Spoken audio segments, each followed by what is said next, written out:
Okay students, आज की class में अपन स्टार्ट करते हैं हमारा नेक्स्ट पार्ट, जो कि कंडीशनल प्रोबेबिलिटी का एडवांस पार्ट है, जिसके अंदर हम लोग कवर करेंगे टोटल प्रोबेबिलिटी थ्योरम। तो टोटल प्रोबेबिलिटी थ्योरम, या इसके अंदर एक और चीज ऐड ऑन होने वाली है, वो है बेस थ्योरम। अब ये है क्या, जैसे मैं आप लोग को बता दूं, कंडीशनल प्रोबेबिलिटी में हमने पढ़ा था probability of A if B has taken place, और इसका फॉर्मूला हम लोगों ने चेक किया था, probability of A intersection B divided by probability of B. मतलब ए इवेंट के होने से पहले बी हो चुका है। अब अगर मैं ये कहूं कि किसी एक इवेंट होने के पहले हमारे पास 2 से 3 इवेंट होने वाले हैं, जैसे फॉर एग्जाम्पल ये एक इवेंट ए है, पर उसके पहले बी और सी 2 हो चुके हैं। ए बी इवेंट होने के बाद ए हुआ है या सी होने के बाद ए हुआ है, तो हमारे पास तो विकल्प हमें 2 मिल गए। अब एक की जगह 2 आ गए। तो ऐसे कॉन्सेप्ट में प्रोबेबिलिटी ऑफ ए निकालने का क्या तरीका होगा? तो हम कहेंगे प्रोबेबिलिटी ऑफ ए का मतलब है, अब जैसे फॉर एग्जाम्पल मैं आपसे कह दूं कि हमारे पास एक बैग है, उस बैग में 3 रेड बॉल्स हैं और ब्लैक बॉल हैं 5। वहीं दूसरा बैग है जिसमें रेड बॉल्स जो हैं वो 5 हैं और ब्लैक बॉल अपने पास मान लीजिए 4 है। तो ये कहा जाता है एक ब्लैक बॉल निकालने की प्रोबेबिलिटी क्या है। 1 ball is drawn from a bag, what is the probability कि वो बॉल ब्लैक है। तो हम जानते हैं ब्लैक बॉल निकालने से पहले हमें बैग चूज करना है, तो हम लोग यहां पे क्या बोलेंगे, या तो बैग बी चूज किया जाएगा या बैग सी चूज किया जाएगा, और उसके बाद एक ब्लैक बॉल निकाली जाएगी, है ना, ब्लैक या ब्लू जो भी मैंने आपको बताया था। तो ऐसे में हम लोग प्रोबेबिलिटी ऑफ ए के साथ क्या बोलेंगे, हमारे पास चॉइस हो सकती है। जैसे मैंने अभी बताया, ए के साथ मैं पहले यूं कह सकता हूं बी और फिर ए किया गया, या सी इवेंट के बाद ए किया गया। तो इसका मतलब क्या हुआ, मैं इसको कह सकता हूं प्रोबेबिलिटी ऑफ बी के साथ ए हुआ है, या ऐसा हो सकता है सी के साथ ए को किया गया। क्लियर? तो ये चॉइस होगी मेरे पास। अब इसका मतलब ये है, ये कहां से निकालेंगे, हम लोगों ने पहले जो मल्टीप्लिकेशन थ्योरम पढ़ी थी, जो यहीं से बनाई जाती है। क्या बनाई जाती है कि भाई यहीं से अगर मैं probability of A intersection B पूछूं तो बनेगा probability of B into probability of A upon B. Correct है? तो मैं इसको कैसे लिख सकता हूं, probability of B and probability of A अगर बी हो चुका है, क्योंकि यहां मेरा ये इवेंट पहले हुआ है और ये बाद में हुआ है। अब मैं इसको कैसे लिखूंगा, फिर से मैं कह रहा हूं मेरे ए इवेंट होने से पहले सी हो चुका है, तो ये है फर्स्ट और ये है सेकंड। तो मैं कहूंगा probability of C into probability of A अगर सी हो चुका है। क्लियर? तो अब ये जो मैंने ऑप्शन लिया है, ये क्या हुआ, एक इवेंट के पहले सभी चॉइसेस को काउंट कर लेना। हो सकता है मैं एक डी नाम का इवेंट भी कंडक्ट करा दूं कि भाई मेरे पास तो तीसरा बैग भी था। तो ऐसे में आप इसके साथ एक और चीज ऐड ऑन कर लोगे। वो ऐड ऑन करने का मतलब क्या हो जाएगा, हम कहेंगे डी इवेंट हुआ और फिर ए किया गया, जिसको फिर से हम लोग इसी प्रकार खोल देंगे। तो ये जो सारे विकल्प गिने जाते हैं, इसे कहते हैं सारे यानी टोटल। तो टोटल प्रोबेबिलिटी थ्योरम। इसका मतलब ये हुआ, मैं इस चीज को कैसे एक्सप्लेन करूंगा। अब इसको एक्सप्लेन करने के लिए हम लोग ये कह देते हैं कि मान लीजिए हमारे पास एक सैंपल स्पेस है, जिसको मैं एक रेक्टेंगुलर बॉक्स के जैसे बना रहा हूं। ठीक है, तो ये हो गया हमारा एक रेक्टेंगल, इसका नाम हो गया पूरा सैंपल स्पेस, और इस सैंपल स्पेस के कुछ टुकड़े किए गए हैं। अब ये टुकड़े जो है, मैं अभी चलो 3 ही ले रहा हूं। इस टुकड़े का नाम है E1, इसका नाम है E2, और ये बचा खुचा E3, E4 भी हो सकते हैं, और ये पूरा सैंपल स्पेस है। इनके बाद एक कॉमन इवेंट है जो इन तीनों के साथ लिंक रख सकता है, इसका नाम है इवेंट का ए। तब मैं कहता हूं what is the probability of A. But मैं जानता हूं, जैसे थोड़ी देर पहले का क्वेश्चन अगर लें तो हमारे पास रेड और ब्लैक बॉल थी, बहुत सारी थी, उसको हम लोगों ने 3 बैग्स में बांट रखा है, ये हो सकता ऑप्शन। तो ऐसे में हम कहते हैं what is the probability of A, तो फॉर्मूला बनता है प्रोबेबिलिटी ऑफ E1 के साथ ए हो सकता है। भाई ए का मतलब हुआ आपने एक ब्लैक कलर की बॉल निकालनी है, तो ब्लैक कलर की बॉल निकालने का मतलब है हो सकता है ब्लैक कलर की बॉल E1 में से निकाली गई है, यानी बैग 1 में से निकाली गई है, या बैग 2 में से निकाली गई है, या बैग 3 में से निकाली गई है। तो ऐसे में हम लोग क्या कह सकते हैं, E1 के साथ ए हुआ, E2 के साथ ए हुआ, या E3 के साथ ए हुआ। तो जैसे हम लोग इंटरसेक्शन यूज करते हैं वो होता है एंड यानी मल्टीप्लिकेशन, और प्लस होता है यूनियन। तो ऐसे में और हमारा मल्टीप्लिकेशन थ्योरम अप्लाई करोगे तो क्या हो जाएगा इसका, ये हो जाएगा E1 इंटू ए, अगर E1 हो चुका है, ये हो जाएगा प्रोबेबिलिटी ऑफ E2 ए यदि E2 हो चुका है, ऐसी प्रोबेबिलिटी ऑफ E3 मल्टीप्लिकेशन में ए अगर E3 हो चुका है, और ये प्रोसेस चलता जाएगा। इसे कहते हैं टोटल प्रोबेबिलिटी थ्योरम। तो टोटल प्रोबेबिलिटी थ्योरम जो हमने डिस्कस की, इसके अंदर हम लोग यूं कह सकते हैं कि किसी एक इवेंट के होने से पहले बहुत सारी चॉइसेस हैं। वो चॉइसेस कौन कौन सी हो सकती हैं, वो चॉइसेस यहां पे दे रखी हैं। हो सकता है पहले हमने E1 इवेंट किया फिर ए किया, E2 इवेंट किया फिर ए किया, E3 इवेंट किया फिर ए किया, E4 इवेंट हुआ फिर उसके बाद हुआ। इसका मतलब ये है कि हमारा कंफर्म इवेंट है ए, और अगर आप ए की प्रोबेबिलिटी निकालते हो तो उसे कहते हैं टोटल प्रोबेबिलिटी थ्योरम। थोड़ा सा ट्विस्ट, अगर किसी ने बोला कि इस ए की प्रोबेबिलिटी निकालनी है तो मेरे को मालूम है, इसे कहते हैं टोटल प्रोबेबिलिटी थ्योरम, सारे विकल्प गिनने। अब अगर यह कहा जाता है कि नहीं ये तो कंफर्म है, what is the probability of E2, तो यहां पे सवाल आता है कि भाई प्रोबेबिलिटी ऑफ E1 कैसे निकालें अगर ए दे रखा है। जैसे मैंने अभी बोला E2 की प्रोबेबिलिटी, तो मैं यहां क्या कह दूंगा, ये हो जाएगा E2। अब चलते हैं कंडीशनल प्रोबेबिलिटी पे। कंडीशनल प्रोबेबिलिटी कहती है भाई इसका इंटरसेक्शन कर दो ए के साथ और नीचे प्रोबेबिलिटी ऑफ ए लगा दो।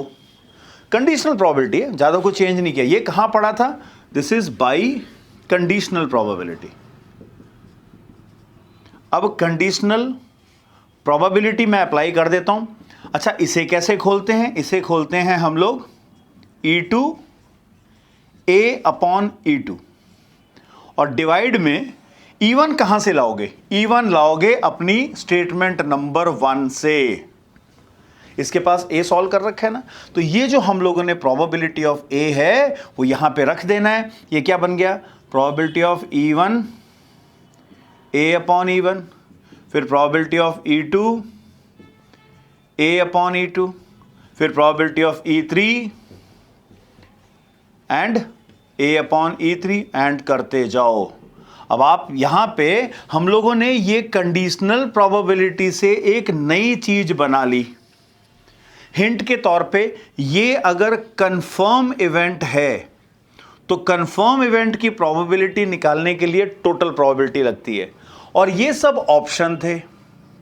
अब ऑप्शनल की प्रोबेबिलिटी निकालनी है तो एक नया फॉर्मूला हमने अभी बनाया, इसे कहते हैं बेस थ्योरम। ठीक है, यही है बेस थ्योरम। इसके ऊपर 101% क्वेश्चन आता है।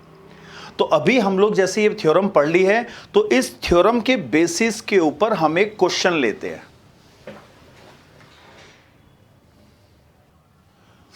क्वेश्चन यहां पे बड़ा सिंपल सा है। बैग को टेबुलर फॉर्म में डिनोट किया मैंने। हमारे पास बैग ए, बैग बी और बैग सी दे रखे हैं, और इन बैग्स के अंदर वाइट और ग्रीन कलर की बॉल्स हैं। ठीक है, तो ये हमारे पास जो है वो बॉल्स के कलर बता रखे हैं। क्या क्या दे रखा है, बैग ए में है 2 वाइट 3 ग्रीन बॉल, दूसरे बैग में 4 वाइट 5 ग्रीन बॉल, तीसरे बैग में 3 वाइट और 6 ग्रीन बॉल्स हैं। क्वेश्चन कहता है 1 bag is selected at random and a ball is drawn from it. अब इसमें से बॉल निकालेगी। Find the probability that the ball is white. ठीक है, अब क्वेश्चन हमारा बिल्कुल सिंपल सा, मैं डायग्राम से समझूं तो मैं कहूंगा भी बैग ए है, बैग बी है, बैग सी है, इसके बाद हमें एक वाइट बॉल निकालनी है। तो हमें वाइट बॉल की प्रोबेबिलिटी चाहिए, यानी मैं कंफर्म इवेंट की प्रोबेबिलिटी निकाल रहा हूं। तो कौन सी थ्योरम लगेगी? Total probability theorem. Total probability theorem को लिखने का ढंग जैसे मैंने E1 E2 बताया था, तो इस क्वेश्चन को करने के लिए हम लोग कुछ इवेंट समझाएंगे। ये हो जाएगा लेट E1, E1 का मतलब है बैग ए इज सेलेक्टेड। उसके बाद E2 का मतलब है बैग 2 यानी बी इज सेलेक्टेड। ठीक है, तो तीसरा को नई चीज नहीं, आप भी जानते हो, ये हो जाएगा बैग 3 यानी कि सी इज सेलेक्टेड। अब ये हम लोगों ने बैग चुन लिए। बैग चुनने के बाद उसमें से व्हाइट बॉल निकालनी है, यानी हमारा कंफर्म इवेंट हम लोग ज्यादातर ए लेंगे। तो ए का मतलब क्या है? A white ball is drawn from selected bag. तो सेलेक्टेड बैग में से हमने काम किया। अब हमें टोटल प्रोबेबिलिटी थ्योरम कैसे पता लगी? कि भाई हमारे विकल्प थे जिसमें से कंफर्म इवेंट की प्रोबेबिलिटी निकालनी थी। क्लियर? तो क्या करेंगे हम लोग? हमें जो निकालना है, हमारी थ्योरम कहती है प्रोबेबिलिटी ऑफ ए चाहिए, तो प्रोबेबिलिटी ऑफ E1 के साथ ए होगा, या प्रोबेबिलिटी ऑफ E2 के साथ ए होगा, या प्रोबेबिलिटी ऑफ E3 के साथ ए होगा। ये तो थ्योरम थी, बार बार ये स्टेटमेंट लिखने की जरूरत नहीं है, सीधा वो फॉर्मेट लगा सकते हो। Probability of E1 A upon E1, this is probability of E2 फिर ए अपॉन E2, और ये है probability of E3 and A upon E3। ये सारा मसाला इकट्ठा कर लो। कैसे करना है भाई? सबसे पहले निकालेंगे प्रोबेबिलिटी ऑफ E1, यानी एक बैग चुनने का प्रोसेस। अब एक बैग चुनना है। अब भाई 3 बैग हैं, 3 ऑप्शंस। पहले बैग को चुनने की प्रोबेबिलिटी 1/3 हो गई। प्रोबेबिलिटी ऑफ सेकंड बैग चुनना है 1/3 हो गई, एंड प्रोबेबिलिटी ऑफ तीसरा बैग चुनना है तो 1/3 हो गई। सिंपल है। इंपॉर्टेंट नोट है, इन तीनों का सम हमेशा 1 होता है। मैं इसी क्वेश्चन को शॉर्ट ट्रिक से भी बताऊंगा अभी आपको। अब देखो, इसमें निकालना है ए अपॉन E1, और जो भी एग्जामिनर होगा वो जानता है इसका मतलब क्या है। आपने सारे इवेंट बता रखे हैं, इसे कंडीशनल कहते हैं। E1 हो चुका है, फिर ए की प्रोबेबिलिटी। E1 क्या था? पहला बैग चुना गया। ए क्या है? व्हाइट बॉल निकाली गई। इकट्ठा कर दो, व्हाइट बॉल निकाली गई चुने हुए बैग में से, व्हाइट बॉल निकाली गई ए बैग में से। तो ए बैग में व्हाइट कौन है? ए बैग में व्हाइट हैं 2, कुल मिला के 5, तो 2/5 हो गई। क्लियर? सिंपल है। अब probability of A upon E2 क्या हुआ? इसे कहते हैं व्हाइट बॉल निकालनी है बैग बी में से। तो बैग बी में कितनी व्हाइट हैं? 4, तो 4/9, कुल मिला के 9 है। और फिर आएगी हमारे पास probability of A upon E3। तो ये क्या हो जाएगा? कितनी है व्हाइट हमारे पास? तीसरे बैग में 3, और कुल मिला के हैं 9। बस अपना आइटम मिल गए, रख के आंसर निकाल लो। तो इसे कहते हैं probability of drawing a white ball. तो व्हाइट बॉल निकालने की प्रोबेबिलिटी को ऐसे डिनोट किया जाएगा। थ्योरम ने खोल के दे दिया सारे कुछ, अपन लिख लेते हैं। 1/3 के साथ 2/5, फिर 1/3 के साथ 4/9, लास्ट में 1/3 के साथ 3/9। लालच आएगा जरूर, बट मैं आपको बताऊं, जल्दी से मार्क्स स्कोर करने का कॉमन लेने की प्रक्रिया रखा करो। अब हमारे पास सिंपल चीज़ें हैं, 2/5 है, 4/9 है और 3/9 है ना, बाई। तो 9 और 5 45 का एलसीएम हो गया।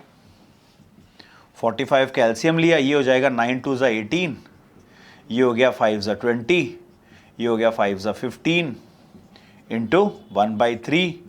मेरा आंसर आएगा 1/3 मल्टी, इसको कर लो, 8 और 5 हो गए हमारे पास 13, और 1 2 3 4 और 5 divided by 45। I think clear है। कैलकुलेशन चेक कर लो, गलत है तो चैट बॉक्स में लिख देना, नहीं तो कैलकुलेशन के तो आपके नंबर है भाई, आधा नंबर गवाओगे अगर कैलकुलेशन खराब होगी तो। बाकी कॉन्सेप्ट पूरा हम लोगों ने बता दिया है इसमें, ये आप बेशक मल्टीप्लाई कर लो, ये हो जाएगा अपने पास 53 डिवाइडेड बाय 135। क्लियर। तो ये इस टोटल प्रोबेबिलिटी थ्योरम को करने का तरीका था, क्योंकि कंफर्म इवेंट है। अगर मैं इसी क्वेश्चन में थोड़ा सा चेंज कर दूं, और चेंज में सेम क्वेश्चन बट उसमें थोड़ा सा चेंज क्या किया, वो जो ड्रॉन बॉल थी, जो भी हमने बॉल निकाली गई, the is found to be white, यानी जो आप बॉल निकाल रहे हो, अभी मैंने वाइट की प्रोबेबिलिटी निकलवाई थी, अब हमें पता है कि बॉल वाइट है। पूछा है find the probability that it was drawn from bag A. Confirm event नहीं, जो ऑप्शन था वो पूछा गया। हमारे पास बैग ए चुना गया, बैग बी चुना गया, बैग सी चुना गया, उसके बाद इन्होंने एक वाइट बॉल निकाली। अब हमें ये मालूम है, दिस इज KNOWN, कीवर्ड बता रहा हूं, नोन, पता है। फाउंड, क्वेश्चन पास्ट टेंस में चला जाएगा। Find the probability it was, ये रहे कीवर्ड्स। पास्ट टेंस में पूछा गया, ये बेस थ्योरम है, क्योंकि उन्होंने बोला ये तो पता है मेरे को, तुम्हें इसकी प्रोबेबिलिटी बतानी है कि ये बैग ए में से निकला है। तो मैंने अभी बताया था, जैसे थोड़ी देर पहले लिखा है, तो मैं उन्हीं को यूज करने वाला हूं। E1 का मतलब था बैग ए चुना गया, E2 का मतलब था बैग बी चुना गया, E3 का मतलब है बैग सी को चुना गया, और हमने ए का नाम क्या लिखा था, the ball drawn is white, यानी white ball is drawn.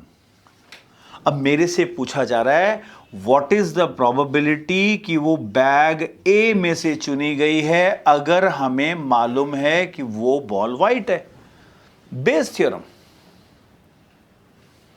Conditional probability वापस लगाओगे तो बेवकूफी है, बेस थ्योरम का हमें पता लग चुका है। तो क्या होता है, दोनों का इंटरसेक्शन आता है ऊपर। चलो पहले लिख लेते हैं, दोनों का इंटरसेक्शन और नीचे प्रोबेबिलिटी ऑफ ए। अभी ए हमने थोड़ी देर पहले टोटल प्रोबेबिलिटी में निकाला, ए में सारी कहानी लिखनी पड़ती है, वो कहानी अब यहां लिख देना। तो ये केस स्टडी में ज्यादा बन के आता, तो हम लोग फिर से वही चेक करते हैं, हमने क्या निकाला था। E1 की प्रोबेबिलिटी 1/3, E2 की प्रोबेबिलिटी 1/3, E3 की प्रोबेबिलिटी भी 1/3। प्रोबेबिलिटी ऑफ हमने A/E1 निकाल रखा था पहले बैग में से, यानी कि 2/5, और हमने निकाला था प्रोबेबिलिटी ऑफ A/E2 का मतलब क्या था, 4/5, 4/9 हो जाएगा ना, टुकड़ मिला के 9 है। और हम लोगों ने प्रोबेबिलिटी ऑफ A/E3 क्या निकाला था, 3/9। ये हमें पता है, ये सारा कुछ तो वही किया हमने। टोटल प्रोबेबिलिटी थ्योरम PA निकलवाता है, और बेस थ्योरम कहता है इनमें से किसी एक के बारे में। इन्होंने ये पूछा है, तो हम लोग इसको बेस थ्योरम से कर सकते हैं। ये फॉर्मूला है, इसको खोलते हैं तो क्या बनता है, probability of E1 and probability of A/E1। Upon में वो सारी चीजें कौन कौन सी, E1, फिर A/E1, फिर से आएगा probability of E2 and A/E2, फिर आएगा probability of E3 and A/E3।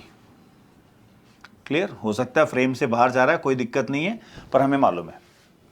ये वैल्यूज रख देते हैं, तो इसका मतलब ये हो जाएगा प्रोबेबिलिटी ऑफ E1 अपॉन ए अगर निकालना है तो पहले आएगा 1/3, साथ में 2/5, डिनोमिनेटर में 1/3 2/5, सेकंड में 1/3 4/9, और थर्ड में 1/3 एंड 3/9। मैंने आपको बोला था इसमें इंटरमीडिएट कैलकुलेशन कभी मत करना, कैलकुलेशन के तो आधे नंबर जाते हैं अगर गए तो। यहां से कैलकुलेशन शुरू करें। देखो 1/3 पूरा कट जाएगा, क्या बन गया ये बन गया 1/3 कैंसिल, ऊपर आ गया 2/5, नीचे अपन ने सॉल्व किया ही था अभी भी, तो हमारे पास है 2/5, 4/9 और 3/9। एलसीएम 45 का आ रहा था, तो 2/5 डिवाइडेड बाई ये आ रहा है अपने पास 45 का एलसीएम, और ऊपर टर्म्स क्या क्या थी, यहां हो गया था हमारे पास 18, दूसरा है अपने पास 9 से किया 20 और 15, तो ऊपर अपने पास आ रहा है 53, है ना, उस समय 53 आ रहा था, तो अभी ये 53 है, 45 को ऊपर शिफ्ट कर देना, ऊपर 2/5 है, कैंसल आउट कर लो 9, जो भी आप लोग देख रहे हो, अपना आंसर आ गया 18/53। तो ये एक हम लोगों ने क्वेश्चन को दो तरीके से देख लिया, एक टोटल प्रोबेबिलिटी थ्योरम क्योंकि कंफर्म इवेंट की प्रोबेबिलिटी पूछी जा रही थी, और एक इनमें से कोई एक ऑप्शन, ठीक है। तो अभी एक क्वेश्चन और लेता हूं, बट उसको हम लोग एक नए तरीके से सीखेंगे ताकि ये वाला क्वेश्चन भी हमारे क्लियर हो जाए। और हमारी ये तो बेसिक मेथड है, इसमें मार्क्स स्कोरिंग की बात करें तो सारे इवेंट लिखने के आधे आधे नंबर मिल जाएंगे, प्रोबेबिलिटी आधे आधे नंबर मिल जाएंगे, बेस थ्योरम आई या टोटल प्रोबेबिलिटी थ्योरम आई तो वो उसके मार्क्स मिल जाएंगे, और वैल्यू रख के आंसर निकालने के भी मार्क्स हैं। चांसेस पूरे हैं कि ये केस स्टडी में आएगा। अभी एक क्वेश्चन और देखते हैं अपन।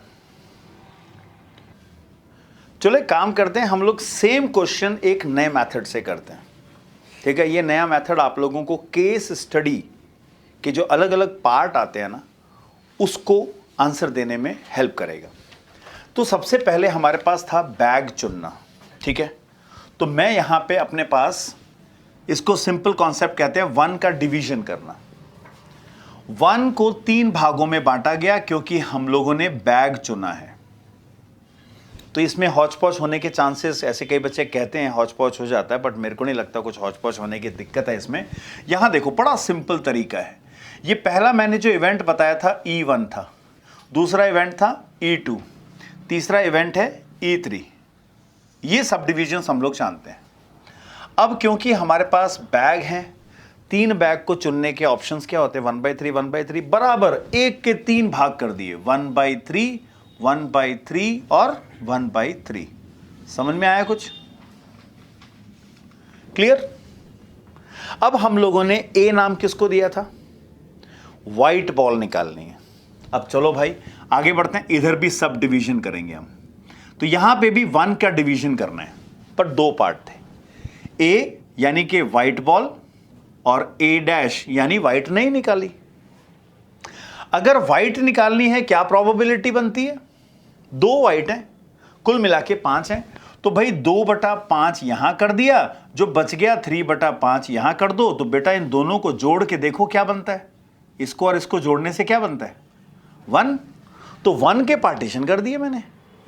अच्छा इसमें क्या होगा, ये हो गया हमारा दूसरे बैग का पार्टीशन, ए या ए डैश, ए यानी व्हाइट निकालनी है और ए डैश मतलब व्हाइट नहीं निकालनी। तो दूसरे बैग में व्हाइट कितनी है, 4 हैं, तो मैं यहां लिखूंगा 4/9 या 5/9। आप जोड़ के देख लो दोनों को क्या बनता है, 1 बनता है। तो ये 1 का डिवीजन कर रहे हैं हम लोग, ठीक है। अब तीसरे में चलते हैं। तीसरा क्या कहता है, भाई मैं हूं ए और मेरा दूसरा ब्रांच है ए डैश। तीसरे बैग में से भी ए बॉल निकाल लो आप। तो तीसरे बैग में से व्हाइट कितनी है, 3, तो क्या बन गई 3/9 एंड 6/9। देखो इंटरेस्टिंग पार्ट क्या है, 1 के पार्टीशन है, बराबर पार्टीशन है, तो मैंने यहां पे पार्टीशन कर दिया। अब मेरे पास ये देखो अपने पास कुछ ब्रांचेस बन रही हैं, तो मैं इसके ऊपर कुछ ऐसे ब्लैक डॉट लगा रहा हूं और कुछ पे आप स्टार लगा लो, तो मैं यहां पे स्टार लगा देता हूं। पहले क्वेश्चन पे चलते हैं, total probability theorem. Total probability theorem ने क्या बताया था, व्हाइट बॉल निकालने की प्रोबेबिलिटी। मेरे को मालूम है ये इस क्वेश्चन में यहाँ पे लिखा हुआ है व्हाइट बॉल पता है, बट अगर मैं हमने इसी वीडियो के जो स्टार्टिंग में मैंने बोला था व्हाइट बॉल निकालनी है, तो व्हाइट मतलब ये ब्लैक डॉट हो गया ना, ए मतलब व्हाइट, ए मतलब व्हाइट, ए मतलब व्हाइट। तो हम लोग व्हाइट निकालने के लिए क्या करते हैं, मैं यहाँ लिख देता हूँ प्रोबेबिलिटी ऑफ ए। तो गिन लो सारी ब्रांचेस पे चलो, ये दोनों क्या है, आपको यहां से आना है और यहां जाना है, करेक्ट है ना।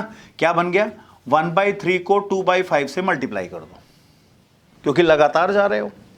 दूसरा ऑप्शन यहां पे, ये ऑप्शन है, ऑप्शन मतलब जोड़ना है, अब जोड़ दो। दूसरी ब्रांच पकड़ो, ए पे चलो, कितना हुआ 1/3 और 4/9। अब चलो तीसरे पे, क्या बन गया 1/3 और 3/9, इनको जोड़ दो, चेक करो अपना आंसर वही आ रहा है। 1/3 कॉमन बचा क्या, 2/5, 4/9 और 3/9, है कि नहीं वही। तो 1/3 अपने पास 45 का एलसीएम है, ये बन गया अपने पास 9 2 = 18 और यहां हो गया 4 5 = 20 और 15। जनाब अपना आंसर वही है 53/135। सेम आ रहा था, उधर लंबा चौड़ा लिखा था, यहां शॉर्ट में कर दिया। अब बात आ गई हमारे बेस थ्योरम की। बेस थ्योरम में क्या बोला था, व्हाट इज द प्रोबेबिलिटी कि बैग, ये रहा बॉल तो व्हाइट है बट हमें बैग ए में से निकालनी है। अरे भाई इसकी प्रोबेबिलिटी पूछी है, तो मैं जानता हूं E1 अपॉन ए, ये निकालना है। कंडीशनल प्रोबेबिलिटी बोलती है probability of E1 into A divided by probability of A. तो बेस थ्योरम भी यही बता रही है। तो ये क्या हो जाएगा, ये हमारे पास हो जाएगा E1 इंटरसेक्शन ए। अच्छा E1 के बाद इंटरसेक्शन ए, ये रहे दोनों, तो यहां कितना हुआ 1/3 2/5, क्लियर। और अपॉन में क्या आएगा ए। अब ए के विकल्प यानी ये सारे काले रंग के डॉट जोड़ दो, तो ये जो हमने निकाला वही तो है। So this is 53/135। अब चेक करके देखो अपना आंसर वही आ रहा है, 2/15, यहां 53/135, ये हो जाएगा 9, आंसर अपना 18/53, दोनों आ गया। तो ये है हमारा बेस थ्योरम का एक और ऑल्टरनेट मेथड, जहां पे हम लोगों ने क्या किया, एक उसी क्वेश्चन को, अब यहां पे पता है अलग अलग विकल्प मिल सकते हैं, आप बहुत सारे क्वेश्चन पूछे जा सकते हैं कि बताइए व्हाट इज द प्रोबेबिलिटी कि वो बैग बी में से निकाला गया, ठीक है, व्हाट इज द प्रोबेबिलिटी वो बैग ए में से निकाला गया। हमें पता है व्हाइट, अब हाथों हाथ क्वेश्चन चेंज करके उन्होंने बोल दिया नहीं व्हाइट नहीं, ये तो ग्रीन बॉल के बारे में बात कर रहे हैं। तो अपन यहीं पे नए इवेंट नहीं लिखेंगे, इन्हीं इवेंट से सारे काम कर सकते हैं। So let us take one more question of the same type, पर टेक्निक चेंज करते हैं अपन। इन शॉर्ट क्वेश्चन मैंने आपको ऑलरेडी यहां पे लिख दिया है। तो क्वेश्चन कह रहा है एक लैबोरेटरी के बारे में क्वेश्चन दिया है। अलग अलग तरीके के क्वेश्चन जो हैं वो टेक्स्ट बुक में भी हैं। ब्लड टेस्ट के ऊपर क्वेश्चन है, कोविड के ऊपर क्वेश्चन है, निमोनिया पे हो सकता है, बहुत सारे अलग अलग कॉन्सेप्ट वाले क्वेश्चन दे रखे हैं। उसमें से एक दे रखा है कि एक लैब टेस्ट है जिसमें लैब है जिसमें एक ब्लड टेस्ट होता है, is 99% effective in detecting if there, यानी अगर उस पेशेंट को डिजीज है तो 99% उसको वो डिटेक्ट कर लेगी। पर यह भी दे रखा है 0.5 इन डिटेक्टिंग इफ नॉट देयर, मतलब अगर उसको डिजीज नहीं है तो भी कई बार रिजल्ट उसका पॉजिटिव आ जाता है। मतलब हो सकता है मशीनरी खराब है, ऐसे उसके ऊपर थोड़ी सी वैल्यू बेस्ड क्वेश्चन भी बनते हैं। तो हमारी अगर मशीनरी खराब है कई बार वो गलत रिपोर्ट भी आ जाती है, पर गलत होने के चांसेस हैं 0.5, ठीक है। अब ये भी दे रखा है कि पूरी पॉपुलेशन का 0.1% of the population has a particular disease, कोई डिजीज है, मैं डिजीज तो यहां नहीं ले रहा हूं, कुछ भी हो सकता है, टेक्स्ट बुक में भी दे रखा है। तो अगर एक पर्टिकुलर पॉपुलेशन की 0.1% को डिजीज है and a person is selected and tested, ठीक है, तो यहां पे दे रखा है a person is selected and tested. अगर यहां पे हमें इस क्वेश्चन में जो दे रखा है और जो उसका टेस्ट है एंड टेस्ट इज पॉजिटिव, मतलब टेस्ट में बता दिया गया है कि उसको डिजीज है, तो क्वेश्चन यहां बन सकता है व्हाट इज द प्रोबेबिलिटी कि उस इंसान को एक्चुअली में डिजीज थी। ये भी हो सकता है, ठीक है। यानी what is the probability that the person is actually having the disease, या ये भी क्वेश्चन हो सकता है व्हाट इज द प्रोबेबिलिटी कि पर्सन को डिजीज तो थी नहीं, उसका रिजल्ट पॉजिटिव आया। तो इस क्वेश्चन को हम लोग उस ट्री वाले फॉर्मेशन से करते हैं। देखिए, अपने पास इवेंट है E1, इवेंट है E2। मैं इसको शॉर्टकट में यहां बताता हूं। इवेंट ए का मतलब है the person is having the disease, ठीक है, मैं ये इसको ले रहा हूं। और E2 का मतलब है नॉट हैविंग द डिजीज, डिसईज। तो उसको डिजीज है या नहीं है, चलो ये चीज दे रखी है। अब ए इवेंट क्या है, रिजल्ट इज पॉजिटिव, यानी उसको डिजीज आइडेंटिफाई हो चुकी है, यानी उस लैब टेस्ट का रिजल्ट पॉजिटिव आया, यानी उसको डिजीज है। अब हम लोग इसको पहले तो शॉर्टकट में नहीं लॉन्ग कट में करते हैं। लॉन्ग कट कहता है, ये सब कुछ मेंशन कर दिया। प्रोबेबिलिटी ऑफ E1 क्या है, प्रोबेबिलिटी ऑफ E1 है डिजीज होने की प्रोबेबिलिटी क्या है भाई 0.1, तो 0.1% हो गया। तो मैं 0.1 डिवाइडेड बाई 100 कह देता हूं, जो बन जाएगा 1/1000।